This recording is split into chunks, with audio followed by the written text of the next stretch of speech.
سب سے کم درجے کی جو حور ہوگی وہ سنو ذرا اس کا تذکرہ.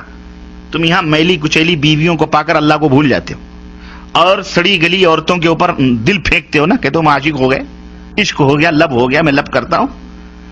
سنو جو جنت میں تمہارے لیے اللہ عز و جل نے تیار کی ہوئی, اور تم رنڈیوں کھجڑوں خسروں طوائفوں کی تصویریں اور فلمیں دیکھ دیکھ کر اپنے وقت کو ضائع کرتے ہو اور اللہ عز و جل سے اعراض کرتے ہو. دیکھو تمہارے مالک نے تم مسلمانوں کے لیے کیا کیا چیزیں تیار کر رکھی, اور نبی نے یہ تمام سب چیزیں کھول کھول کے بیان فرمائیں تاکہ تم اس دنیا سے اپنا دل نہ لگاؤ, اس دنیا سے اتنا دل لگاؤ جتنا تمہاری ضرورت پوری ہو سکے. بس بقیہ تیاری کس کے لیے کرو؟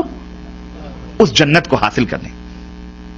تو اللہ کے رسول صلی اللہ علیہ وسلم فرماتے ہیں کہ کم درجے کی حوریں جو ہوں گی ان کی آنکھیں غلافی ہوں گی, خوبصورت غلاف جیسی آنکھیں ان کی حور کی ہوگی, اور ہر بیوی, جو بھی بیوی وہاں تمہاری ہوگی حور, ہر بیوی پر 70 جوڑے کپڑے کے ہوں گے.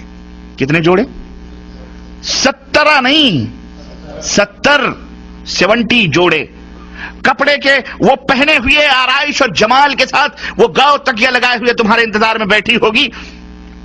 ان کپڑوں کی خاصیت کیا ہوگی اور اس کا جسم کیسا ہوگا؟ اللہ کے نبی فرماتے ہیں کہ ان کپڑوں میں سے ان حوروں کی پڈلیوں کا گودا تک تمہیں نظر آئے گا.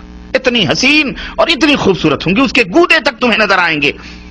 اب آپ کہیں گے کپڑوں کے بیچ سے گودے کیسے نظر آئیں گے؟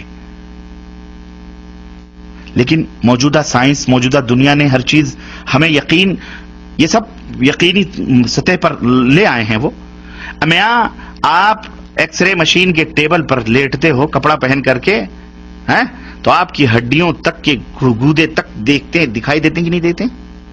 جب انسان کی بنائی ہوئی یہ عقل اتنی ترقی کر سکتی ہے کہ تم 1000 پردوں میں بیٹھے ہوئے اس تمہارے پیٹ کی تمام سب چیزوں کو وہ ایکس رے مشین بتا دیتی ہے, تو وہ خالق کائنات جس نے اس انسان کو بنایا ہے اس کے دماغ کا اور اس کی خلقت کا, اس کی تخلیق کا کیا کہنا ہے؟ سمجھ آئی کہ نہیں آئی؟ اب تو اور یقین آئے گا کہ نہیں آئے گا؟ اور یقیناً واقعی سچ ہے. اور تمہارا آئینہ کیا ہوگا معلوم ہے؟ شیشہ جس میں تم اپنے چہرے دیکھتے ہو. اللہ کے رسول صلی اللہ علیہ وسلم فرماتے ہیں کہ اس حور جو بیوی ہے نا تمہاری, اس کا دل, اس کا جگر تمہارا آئینہ ہوگا, اور تمہارا جگر اس حور کا آئینہ ہوگا.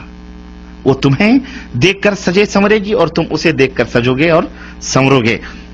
جنتی بھی جب بھی رخ پھیر کر اس کی طرف دیکھے گا اس کی آنکھوں میں 70 گنا حسن زیادہ پائے گا. ابھی بیٹھ کے وہ دیکھ رہا ہے, پھر ادھر پھیر کر کے پھر جب دوبارہ دیکھے گا 70 گنا دگنا حسن اس کے اندر پائے گا. تم کہاں پڑے ہوئے ہو مسلمانوں, کہاں سو رہے ہو؟ یہ جو حسین اور خوبصورت حوریں ملیں گی کیا صرف چومنے اور بغلوں میں بٹھانے کے لیے ملیں گی؟ نہیں, آپ ان سے ہم بستری بھی کریں گے, مزے لیں گے, یہاں سے کہیں زیادہ لذت وہاں حاصل ہوگی. اور یہاں تو ہو سکتا ہے منٹوں میں آپ فارغ ہو جاتے ہوں. اللہ کے نبی صلی اللہ علیہ وسلم کی حدیث آتی ہے, اللہ کے رسول صلی اللہ علیہ وسلم فرماتے ہیں ایک ایک مرد کو 100 مردوں کی قوت عطا کی جائے گی. خوش ہو جاؤ, اللہ ہم سب کو جنت میں جگہ عطا فرمائے. غلام میرے بھائیوں, حفت الجنہ بالمکارہ. سردی لگ رہی ہے, اذان ہو رہی ہے, کمبل یہ کہہ رہا ہے مت چھوڑ کے جاؤ, لیکن تم اسے چھوڑ کر کے جب نماز کے لیے بھاگتے ہو اللہ فرشتوں کے اوپر فخر کرتا ہے, اے میرے فرشتوں یہ دیکھو بستر چھوڑ کے کیوں جا رہا ہے, میرے حکم کی تعمیل میں جا رہا ہے, میں نے اس کے گناہوں کو معاف کر دیا ہے. واللہ اس جنت کو حاصل کرو. یہ حوریں صرف دیکھنے کے لیے کوئی شو پیس نہیں, شو کیس میں بیٹھ سجانے کے لیے.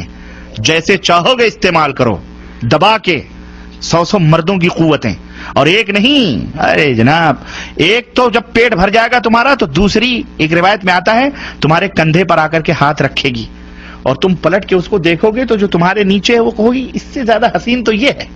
وہ کہے گی اب صبر بھی کرو, میرا بھی حق آپ میں ہے, چھوڑو اس کو, میرے پاس آؤ. وہ لے کے جائے گی, وہاں مزے اڑاؤ گے تم. اللہ اکبر, یہ ہے جنت. ہاں, ان گندی میلی کچیلی عورتوں کے چکروں میں پڑ کر اس ایسی حوروں کو نہ ضائع کرو مسلمانوں. کوئی مذاق کی بات نہیں ہے یہ ہمارے نبی جو دیکھ کے آئے ہیں ان کی بات ہے جو میں آپ کو بتلا رہا. اس کی تیاری کرو، اس کی تیاری کرو.